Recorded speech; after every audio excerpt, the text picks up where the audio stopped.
ഈ പ്രാവശ്യത്തെ AMV എക്സാമിന് തയ്യാറെടുക്കുന്നവർ ശ്രദ്ധിക്കുക, വളരെ ചുരുങ്ങിയ സമയം കൊണ്ട് നമ്മൾ കംപ്ലീറ്റ് കണ്ടന്റ് പഠിച്ച് റിവിഷൻ ചെയ്ത് മാക്സിമം ക്വസ്റ്റ്യൻസ് പ്രാക്ടീസ് ചെയ്ത് ഒരു ഫൈനൽ ലാപ്പ് റിവിഷനും കൂടെ ചെയ്ത് പോയാലേ നമുക്ക് നമ്മുടെ സ്വപ്ന ജോലിയിലേക്ക് എത്താൻ പറ്റത്തുള്ളൂ.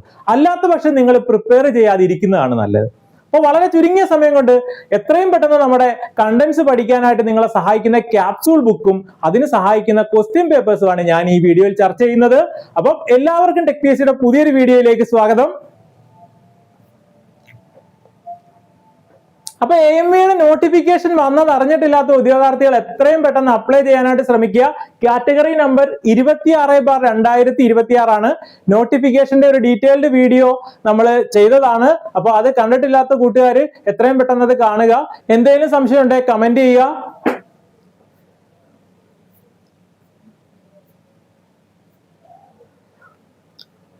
അപ്പൊ നമുക്ക് ഏതൊക്കെ ബുക്സുകളാണ് പഠിക്കേണ്ടതെന്ന് നോക്കുന്നതിന് മുമ്പേ നമ്മുടെ സിലബസിൽ എന്തൊക്കെയാണ് പഠിക്കേണ്ടതെന്നുള്ള ഒരു ഓവർവ്യൂ നോക്കാം. അപ്പൊ നമുക്ക് ഇവിടെ നോക്കേണ്ട കാര്യം മെക്കാനിക്കലി 40 മാർക്ക്, ഓട്ടോമൊബൈലിൽ 40 മാർക്ക്, സ്പെഷ്യൽ ടോപ്പിക്കിന് 20 മാർക്ക്, അങ്ങനെയാണ് നമ്മുടെ സിലബസ് ഡിസ്ട്രിബ്യൂട്ട് ചെയ്തിരിക്കുന്നത്. അപ്പൊ മെക്കാനിക്കലി fluid mechanics and hydraulic machine ഉണ്ട് 10 mark, thermal engineering 10 mark, strength of materials 10 mark, machine element materials and boiler 10 mark, then ഓട്ടോമൊബൈലില constructional features of engine and related system 10 mark, then chassis 10 mark, transmission system and electrical system 10 mark, then transportation management and modern technologies in automobile 10 mark, അങ്ങനെ ഓട്ടോമൊബൈലിന് 40 mark, then special ടോപ്പിക്കിൽ 10 മാർക്കിന് topic based on driving licence, അടുത്ത 10 മാർക്കിന് job related topic. ഇങ്ങനെ 100 മാർക്കിന്റെ OMR പരീക്ഷയുടെ സിലബസിന്റെ overview ആണ് ഇവിടെ കൊടുത്തിരിക്കുന്നത്. അപ്പൊ ഫ്ലൂയിഡ് മെക്കാനിക്സ് ഇവിടെ ഡിപ്ലോമ ലെവലിലുള്ള സിലബസ് ആണ്. അപ്പൊ അതിനകത്ത് പഠിക്കേണ്ട കാര്യങ്ങൾ പ്രോപ്പർട്ടീസ് ഓഫ് ഫ്ലൂയിഡ്സ് പഠിക്കണം, fluid pressure and it's measurement പഠിക്കണം, ടൈപ്സ് ഓഫ് ഫ്ലൂയിഡ്സ് പഠിക്കണം, ഫ്ലൂയിഡ് കൈനമാറ്റിക്സ് ആൻഡ് കൈനറ്റിക്സ് പഠിക്കണം, then properties of hydraulic oil, then hydraulic machine. ഇത്രയും കാര്യങ്ങൾ പഠിക്കണം. അതായത് ഒരു ഡിപ്ലോമ ലെവലിൽ ഒരു കാൻഡിഡേറ്റ് പഠിക്കുന്ന കംപ്ലീറ്റ് കാര്യങ്ങൾ പഠിക്കണം. അപ്പൊ ഇതിനായിട്ട് നമുക്ക് ഏറ്റവും ബെസ്റ്റ് എന്ന് പറയുമ്പോൾ വളരെ ചുരുങ്ങിയ സമയത്ത് പഠിക്കണമെങ്കിൽ ഡിപ്ലോമ ലെവലിലുള്ള ബുക്സുകൾ യൂസ് ചെയ്യുന്നതാണ് നല്ലത്. അപ്പൊ ഈ ഫ്ലൂയിഡ് മെക്കാനിക്സ് ആൻഡ് മെഷീനറി പഠിക്കേണ്ട ബെസ്റ്റ് ബുക്ക് ഏതാണെന്ന് ചോദിച്ചാൽ എല്ലാവർക്കും അറിയാം RK ബെൻസാൾ ആണ്. അപ്പൊ BTech ലെവലിലുള്ള കാൻഡിഡേറ്റ്സ് അത് റെഫർ ചെയ്യുന്നവർക്ക് അത് റെഫർ ചെയ്യാം. എന്നാലും അതിനകത്ത് കംപ്ലീറ്റ് കണ്ടന്റും ചോരാതെ നമുക്ക് ഡിപ്ലോമ ലെവലിൽ പഠിക്കാനായിട്ട് നമുക്ക് ഉപയോഗിക്കാൻ പറ്റുന്ന ഒരു നല്ല ബുക്കാണ് റേഡിയൻ പബ്ലിക്കേഷൻസിന്റെ fluid mechanics and hydraulic machine. Author Zakariya Baig ആണ്. അപ്പൊ ഇത് സ്റ്റേറ്റ് ലെവലിലുള്ളത് കൊണ്ട് ഇത് അതർ സ്റ്റേറ്റിന്റെ ബുക്കാണ്, അതായത് തെലങ്കാന സ്റ്റേറ്റിന്റെ ബുക്കാണ്. നമ്മുടെ സ്റ്റേറ്റിന്റെ ബുക്ക് ഉണ്ട്, പക്ഷെ ഇപ്പൊ റേഡിയൻ പബ്ലിക്കേഷൻസ് നമ്മുടെ സ്റ്റേറ്റിന് വേണ്ടി ബുക്ക് ഇറക്കുന്നില്ല. അപ്പൊ 2007 ഉള്ള ബുക്ക് നിങ്ങൾക്ക് കിട്ടാൻ പറ്റുവാണെങ്കിൽ അത് സംഘടിപ്പിക്കാനായിട്ട് നോക്കുക. അല്ല എങ്കിൽ ഇപ്പൊ നമ്മുടെ സ്റ്റേറ്റ് ലെവലിലുള്ള ഡിപ്ലോമയുടെ ക്യാപ്സൂൾ ബുക്സുകൾ നിങ്ങൾക്ക് യൂസ് ചെയ്യാം. എന്നാലും ഞാൻ സജസ്റ്റ് ചെയ്യുന്ന ബുക്ക് റേഡിയൻ പബ്ലിക്കേഷൻസിന്റെ ബുക്കാണ്. അപ്പൊ അത് നിങ്ങൾക്ക് അതാവുമ്പോൾ അതിനകത്ത് ഒരു കണ്ടന്റ് പോലും പോകാതെ നമുക്ക് ഫ്ലൂയിഡ് മെക്കാനിക്സും മെഷീനറിയും 5-6 ദിവസം കൊണ്ട് നമുക്ക് പഠിച്ചു തീർക്കാം. അപ്പൊ ഇവിടെ നമുക്കുള്ള ഒരു അഡ്വാൻറ്റേജ് എന്ന് പറഞ്ഞാൽ ഒരു തുടക്കക്കാർക്കും അതേപോലെ തന്നെ പഠിച്ചു തീർന്ന് റിവിഷൻ ചെയ്യാനിരിക്കുന്നവർക്ക് ഒരു റിവിഷൻ ഒന്നാവണം നമുക്ക് എന്ത് ചെയ്യാം, ഈ ബുക്ക് യൂസ് ചെയ്യാം. ദെൻ അടുത്ത മെക്കാനിക്കലിലെ പഠിക്കാനായിട്ടുള്ള ടോപ്പിക്കാണ് തെർമൽ എഞ്ചിനീയറിംഗ്. അപ്പൊ അതിനകത്ത് ഫസ്റ്റ് പോർഷൻ തെർമോഡൈനാമിക്സ് ആണ്. ദെൻ എയർ സ്റ്റാൻഡേർഡ് സൈക്കിൾസ് ഉണ്ട്, പിന്നെ പെട്രോൾ ആൻഡ് ഡീസൽ എഞ്ചിൻസ് ഉണ്ട് അല്ലെ, both 2 stroke and 4 stroke. Then IC engines, അതിന്റെ പെർഫോമൻസും ടെസ്റ്റിങ്ങും എല്ലാം പഠിക്കാനുണ്ട്. കംപ്രസേഴ്സ് ഉണ്ട്, ഹീറ്റ് ട്രാൻസ്ഫർ ഉണ്ട്. ഇപ്പൊ ഡിപ്ലോമ ലെവലിൽ തെർമൽ എഞ്ചിനീയറിംഗ് പഠിക്കുന്ന ഏകദേശം കംപ്ലീറ്റ് കണ്ടന്റും ഇതിനകത്ത് പഠിക്കാനുണ്ട്. തെർമൽ എഞ്ചിനീയറിംഗിന് നമുക്ക് പഠിക്കാൻ പറ്റിയ ബുക്കാണ് ഫ്ലൂയിഡ് പവർ എഞ്ചിനീയറിംഗ് പാർട്ട് 1ഉം പാർട്ട് 2ഉം. ഓതർ പക്കീരപ്പയാണ്, റേഡിയൻ പബ്ലിക്കേഷൻസിന്റെ തന്നെയാണ് ബുക്ക്. അപ്പൊ ഇത് തെലങ്കാന സ്റ്റേറ്റിന്റെ ബുക്കാണ്. നമുക്ക് വേണമെങ്കിൽ കേരള സ്റ്റേറ്റിലെ ക്യാപ്സൂൾ ബുക്സ് യൂസ് ചെയ്യാം. അവിടെ നമ്മൾ ഉറപ്പുവരുത്തേണ്ട കാര്യം നമ്മുടെ കണ്ടന്റ് ഒന്നും മിസ് ആകുന്നില്ല എന്നുള്ള കാര്യം ഉറപ്പുവരുത്തണം.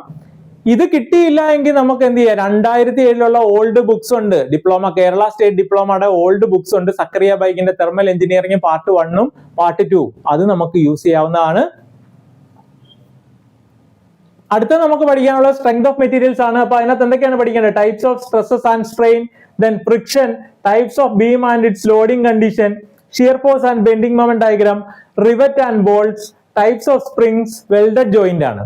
അപ്പൊ ഡിപ്ലോമ ലെവലിൽ സ്ട്രെങ്ത് ഓഫ് മെറ്റീരിയൽസ് പഠിക്കേണ്ട ഓൾമോസ്റ്റ് കണ്ടന്റ് നമുക്ക് പഠിക്കാനുണ്ട്. അപ്പൊ അതിന് ഡിപ്ലോമ ലെവലിലുള്ള ബെസ്റ്റ് ബുക്കാണ് strength of materials by Pakkirappa, Radian പബ്ലിക്കേഷൻസിന്റെ ആണ്. അപ്പൊ ഇത് തെലങ്കാന സ്റ്റേറ്റിന്റെ ബുക്കാണ്. നമുക്ക് കേരള സ്റ്റേറ്റിന്റെ 2007 ബുക്ക് സംഘടിപ്പിക്കാൻ പറ്റുവാണെങ്കിൽ അത് നല്ലത്. അതിനകത്തും കംപ്ലീറ്റ് കണ്ടന്റും നമുക്ക് മിസ്സാകാതെ നല്ല രീതിയിൽ അതിനകത്ത് അവതരിപ്പിച്ചിട്ടുണ്ട്. അപ്പൊ ആ ബുക്ക് റെഫർ ചെയ്യാൻ പറ്റിയാൽ നല്ലത്. അല്ല എങ്കിൽ നിങ്ങൾക്ക് തെലങ്കാന സ്റ്റേറ്റിന്റെ ബുക്ക് റെഫർ ചെയ്യാവുന്നതാണ്. ദെൻ അടുത്തത് നമുക്ക് പഠിക്കാനുള്ളത് machine element, materials and boilers. എന്തൊക്കെയാ പഠിക്കാനുള്ളത്?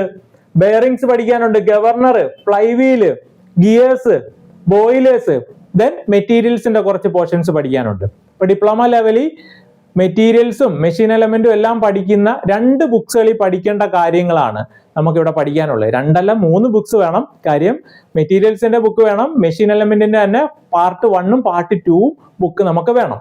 അപ്പം നമുക്ക് ഏത് ബുക്കാണ് ബെസ്റ്റ് ബുക്ക് എന്ന് നോക്കാം. അപ്പൊ നമുക്ക് മെഷീൻ എലമെന്റിന്റെ പക്കീരപ്പാട പാർട്ട് 1ഉം പാർട്ട് 2ഉം ഉണ്ട്. അതേപോലെ തന്നെ മെറ്റീരിയൽ സയൻസിന്റെ പക്കീരപ്പാട ബുക്കുണ്ട്.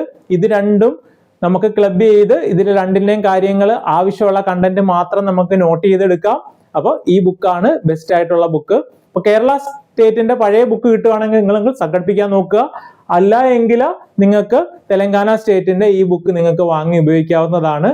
ഇതാകുമ്പോൾ നമുക്ക് അധികം കണ്ടന്റ് മിസ്സാകാതെ നമുക്ക് പഠിക്കാൻ പറ്റും. ഇതെല്ലാം വളരെ ചെറിയ ബുക്കുകളാണ് കേട്ടോ. അപ്പൊ ഈ ഓട്ടോമൊബൈലിലെ ആദ്യത്തെ 10 മാർക്കിന് നോക്കിയേ. Constructional features of IC engine and related system ആണ്. അതിനകത്ത് എന്തൊക്കെയുണ്ട്?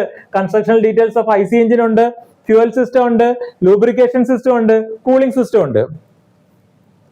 അടുത്ത 10 മാർക്കിന് ഷാസി ആണ്. ഷാസിക്കകത്ത് എന്തൊക്കെയുണ്ട്? Chassis and frame, then materials used, front axle, അടുത്ത സസ്പെൻഷൻ സിസ്റ്റം, ബ്രേക്ക് സിസ്റ്റം. ഇത്രയുണ്ട്. 10 മാർക്കാണ്. ദെൻ അടുത്തത് transmission system and electrical system. അതിന് 10 മാർക്കാണ്. അതിനകത്ത് എന്തൊക്കെയുണ്ട്? ട്രാൻസ്മിഷൻ സിസ്റ്റം, അതിനകത്ത് clutch, gear box, propeller shaft, differential mechanism, wheels and tyres, ഇത്രയും കാര്യങ്ങളുണ്ട്. അത് കൂടാതെ ഇലക്ട്രിക്കൽ സിസ്റ്റത്തിൽ എന്തുണ്ട്? Automobile dynamo, charging system, starter, ignition system, ഇത്രയും കാര്യങ്ങളുണ്ട്. അപ്പൊ ഓട്ടോമൊബൈലിലെ ആദ്യത്തെ 30 മാർക്കിന് നിങ്ങൾ നിങ്ങളുടെ കരിക്കുലത്തിൽ പഠിക്കുന്ന ഓട്ടോമൊബൈലിന്റെ ഏതെങ്കിലും ബുക്സ് റെഫർ ചെയ്യാം. അതല്ല എങ്കിൽ നിങ്ങൾക്ക് കൃപാൽ സിംഗ് യൂസ് ചെയ്യാം. അപ്പൊ കൃപാൽ സിംഗ് നമ്മൾ നോക്കിക്കഴിഞ്ഞാൽ 2 വോളിയമാണ്. അപ്പൊ അത് പഠിക്കാൻ മടിയുള്ളവർക്ക് യൂസ് ചെയ്യാവുന്ന ഡിപ്ലോമ ലെവലിലുള്ള ഒരു ബുക്കാണ് ഓട്ടോമൊബൈൽ എഞ്ചിനീയറിംഗ് രവികുമാറിന്റെ റേഡിയൻ പബ്ലിക്കേഷൻസിന്റെ ബുക്കാണ്. അത് വളരെ ചെറിയൊരു ബുക്കാണ്.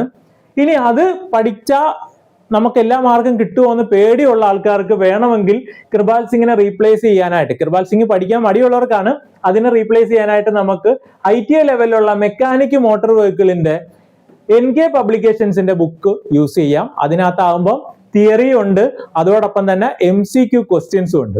അപ്പൊ അവിടെ നമ്മൾ ഉറപ്പുവരുത്തേണ്ട കാര്യം ഈ NK പബ്ലിക്കേഷൻസിന്റെ MCQ കുറച്ച് മിസ്റ്റേക്സുകളൊക്കെ ഉണ്ട്. അത് നമ്മൾ തിയറി നന്നായിട്ട് പഠിച്ച് മനസ്സിലാക്കുമ്പോൾ നമ്മളത് വർക്ക്ഔട്ട് ചെയ്യുമ്പോൾ മനസ്സിലാവും. ആ മിസ്റ്റേക്സുകൾ കറക്റ്റ് ചെയ്തിട്ട് പഠിക്കാനായിട്ട് നോക്കുക. ഇവിടെ നിങ്ങൾ മനസ്സിലാക്കേണ്ട കാര്യം, കൃപാൽ സിംഗ് പഠിക്കാൻ പറ്റുവാണെങ്കിൽ അത്രയും നല്ലത്. പക്ഷെ കൃപാൽ സിംഗ് 2 വോളിയം കൂടെ ആകുമ്പോൾ ബൾക്കാവും. അത് പഠിക്കാൻ മടിയുള്ളവർക്ക് ചുരുങ്ങിയ സമയം കൊണ്ട് എളുപ്പത്തിൽ പഠിക്കാൻ പറ്റുന്ന ഒരു ബുക്കാണ് ഒന്നുകിൽ automobile engineering by Ravikumar Radian പബ്ലിക്കേഷൻസിന്റെ, അല്ല എങ്കിൽ മെക്കാനിക് മോട്ടോർ വെഹിക്കിളിന്റെ NK പബ്ലിക്കേഷൻസിന്റെ ITA NIMI ബേസ്ഡ് ബുക്കാണ്. അത് പഠിക്കാം. അപ്പൊ അതിനകത്ത് കുറെ MCQസും കൂടെ അവൈലബിൾ ആയിരിക്കും. ഓക്കെ, അപ്പൊ ഞാൻ പറയുന്നത് രണ്ടാമത്തെ ബുക്ക് പഠിച്ചാൽ കുറച്ചുകൂടെ നിങ്ങൾക്ക് ഒരു അഡ്വാൻറ്റേജ് ആയിരിക്കും. പിന്നെ കൃപാൽ സിംഗ് നമ്മൾ റീപ്ലേസ് ചെയ്യുമ്പോൾ നമുക്ക് മനസ്സിലാക്കേണ്ട കാര്യം, കുറച്ച് കണ്ടന്റ് മിസ്സായാലും അതിനെ നമ്മൾ എന്ത് ചെയ്യണം? ക്വസ്റ്റ്യൻ ചെയ്ത് ബാലൻസ് ചെയ്യണം. മാക്സിമം ഓട്ടോമൊബൈലിലെ ക്വസ്റ്റ്യൻസ് പ്രാക്ടീസ് ചെയ്ത് ബാലൻസ് ചെയ്യണം. ഏതൊക്കെ ക്വസ്റ്റ്യൻസ് പ്രാക്ടീസ് ചെയ്യണം എന്നുള്ള കാര്യം ഞാനിവിടെ പറയുന്നതായിരിക്കും. ഓട്ടോമൊബൈൽ എഞ്ചിനീയറിംഗിലെ 40 മാർക്കാണ് മൊത്തം ടോപ്പിക്ക്. ലാസ്റ്റ് ഉള്ള 10 മാർക്കിന് എന്തൊക്കെയാണ്? Transportation management and modern technologies in automobile. അപ്പൊ ഇവിടെ ട്രാൻസ്പോർട്ടേഷൻ മാനേജ്മെന്റിന് ടോപ്പിക് ഉണ്ട്, ഫ്യൂവൽ ഇഞ്ചക്ഷൻ സിസ്റ്റം ഉണ്ട്, ഓട്ടോമൊബൈൽ പൊല്യൂഷൻ ഉണ്ട്, വെഹിക്കിൾ ആക്സസറീസ്, ക്രൂയിസ് കൺട്രോൾ ഉണ്ട്, ഹൈബ്രിഡ് ആൻഡ് ഇലക്ട്രിക്കൽ വെഹിക്കിൾസ്, ഇത്രയും പോർഷൻസ് ഉണ്ട്. അപ്പൊ ഇവിടെ നമുക്ക് ഒറ്റ ബുക്ക് യൂസ് ചെയ്യാൻ പറ്റുമോ എന്ന് ചോദിച്ചാൽ പാടാണ്. കാര്യം ട്രാൻസ്പോർട്ടേഷൻ മാനേജ്മെന്റിന് മാത്രം ഡിപ്ലോമ ലെവലിലുള്ള ബുക്ക് ഉണ്ട്. Transportation management and motor vehicle act Nirali പബ്ലിക്കേഷന്റെ ആണ്. ഇതും നമുക്ക് ഇപ്പൊ ആന്ധ്രാപ്രദേശിനൊക്കെ വേണ്ടിയിട്ടുള്ള ബുക്കാണ്. ഇത് നമുക്ക് യൂസ് ചെയ്യാം. പിന്നെ മോഡേൺ ടെക്നോളജീസ് നമ്മൾ അല്ലാതെ കുറച്ചൊക്കെ സെർച്ച് ചെയ്തൊക്കെ പഠിക്കേണ്ടി വരും.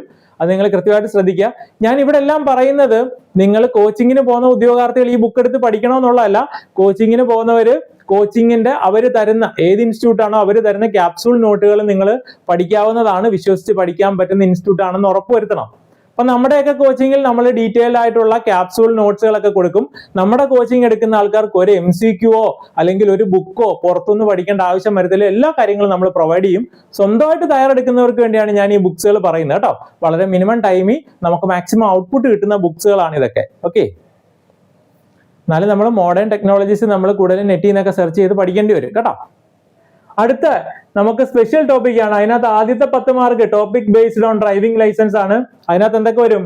Motor vehicle regulation 5 mark. അടുത്ത chapter 2 of the motor vehicle act 1988 അതിന് 5 മാർക്ക്. ദെൻ അടുത്ത job related topics the motor vehicle act 1988 7 mark. Then the Kerala motor vehicle taxation act 1976 അതിന് 3 മാർക്കാണ്. അങ്ങനെ മൊത്തത്തിൽ 20 മാർക്ക്.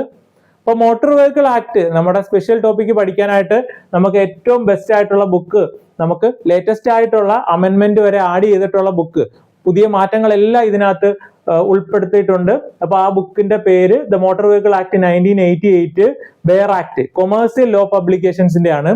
ലോ സ്റ്റുഡൻസ് യൂസ് ചെയ്യുന്ന ബുക്കാണ് അവരുടെ മോട്ടോർ വെഹിക്കിൾ ആക്ട് പോർഷൻസ് പഠിക്കാനായിട്ട്. അപ്പൊ ഇത് ബെസ്റ്റ് ബുക്കാണ്. അല്ല എങ്കിൽ നമുക്ക് എന്ത് ചെയ്യാം, ഫ്രീ ആയിട്ട് നെറ്റിൽ നിന്ന് നമുക്ക് ഡൗൺലോഡ് ചെയ്തെടുക്കാം. അപ്പോഴും നമ്മൾ ഉറപ്പുവരുത്തേണ്ട കാര്യം അവിടുത്തെ അമെൻമെന്റ് ഒക്കെ ലേറ്റസ്റ്റ് ആയിട്ടുള്ള കാര്യങ്ങളൊക്കെ അതിൽ ഉൾപ്പെടുത്തിയിട്ടുണ്ടോ എന്ന് നോക്കുക.